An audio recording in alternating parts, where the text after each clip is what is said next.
So ultimately, the economic energy stored in the container of gold is dissipating at 2 to 3% a year, which means you're going to cut it in half once, twice, three times, right? So you're going to be down to 12.5% of what you had, even if it doesn't get seized. So when you think about these things, you realize that gold doesn't really hold economic energy great. It just happens to be the best portable, non-sovereign way to move energy around. Hey guys, welcome back to the channel. Today we are going to talk about the problems with traditional store of wealth.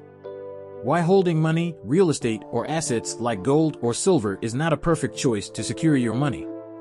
All of the mentioned assets have their problems. Some of them cannot retain value over time, others are hard to navigate and maintain. In this video, Michael Saylor in the Peter Diamandis newest podcast explains everything you need to know about the problems of retaining your wealth, while also hinting on the one asset that solves every of the mentioned problems. You can probably guess which asset it is. Before we jump to the clip, don't forget to leave a like and subscribe to the channel, and let's see what Michael Saylor has to say. I consider the value of all of the property in the world that's used to store wealth. So right now, if you're a wealthy individual and you wanted to give money to your grandchildren, you have a number of choices. You can either buy bars of gold, or you can buy ranches. You could buy blocks of Manhattan or buildings.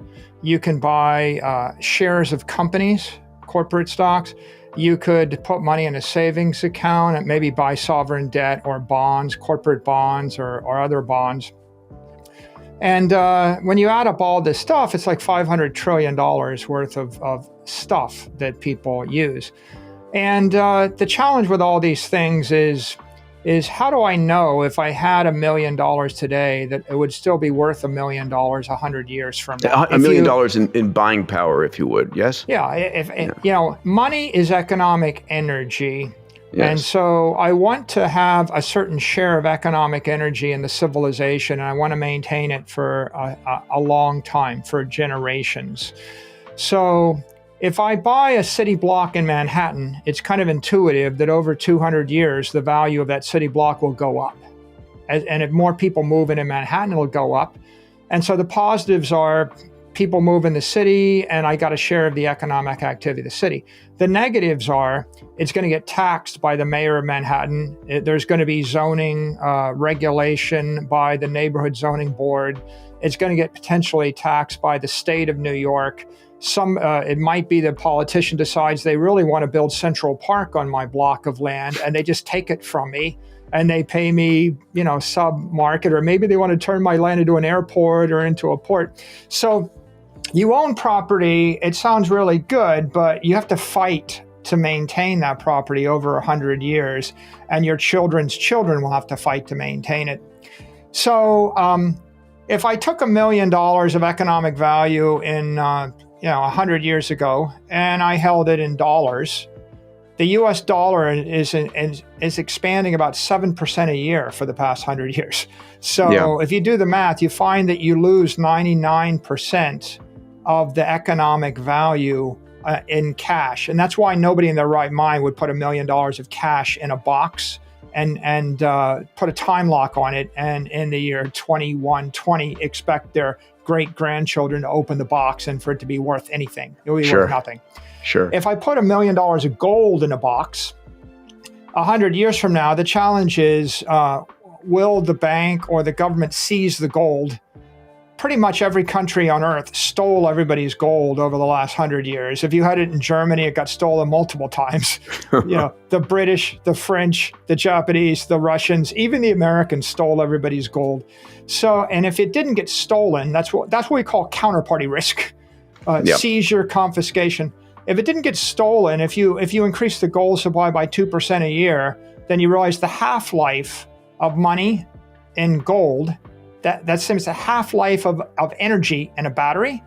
The half-life of money in gold is 35 years. Which, by the way, we increase it by 2% because we're mining new gold every year, right? It isn't a limited fixed amount. You can't stop the gold miners from mining gold. So ultimately, the economic energy stored in the container of gold is dissipating at 2 to 3% a year, which means you're going to cut it in half once, twice, 3 times, right? So you're going to be down to 12.5% of what you had, even if it doesn't get seized. So when you think about these things, you realize that gold doesn't really hold economic energy great. It just happens to be the best portable, non-sovereign way to move energy around. And portable is I'm not going to pick up a ton of gold and move it someplace.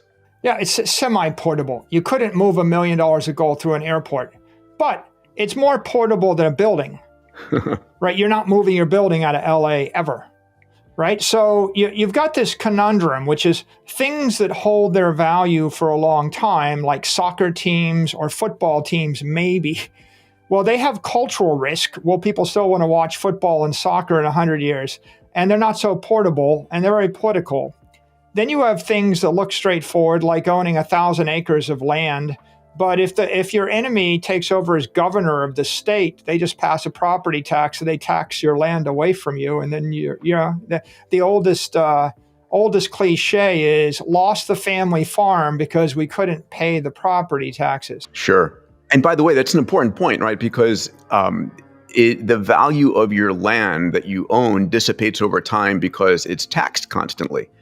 And it's like, you could, if you had a deed to a piece of land for 100 years, at the end, you don't own the land anymore if you didn't pay your taxes. Yeah, so if you're a rich family in New York City and you have real estate, the reason that you still own it is because you rented it out and you were very competent in the way you manage the politics, the tax, and the rent, and you manage to get more rent than the tax. And then if you do that well, and if you get lucky, then you'll still have the land. But the families that keep their land for hundreds of years and use it to store wealth, and they never have it taxed away or taken away. You know who they are? The dictators, the rulers, the kings. The sovereigns. Yes. Okay, if you own the country, like let's say the Windsors. The Windsors, still own the middle of central London, but that's because they kind of own the government, or at least they're politically favored. Or if you go to the Middle East, you go to Dubai, you're a wealthy foreigner. You're like, I think I'll just buy a bunch of beachfront here. No, you're not. They don't sell the good property to foreigners. You have to be a royal in order to own the beach. So many countries, what you find is the sovereigns, they own the land forever in perpetuity and give it to their children's children's children. And the reason they can afford to do it is because there's no tax, because they make the tax laws. And that's it for today. What do you think is the best store of wealth? Do you agree with Saylor on the negative side of traditional assets? Write your comments down below, and don't forget to leave a like and subscribe to the channel if you enjoyed the content. This was Investalence, and we'll see you in the next video.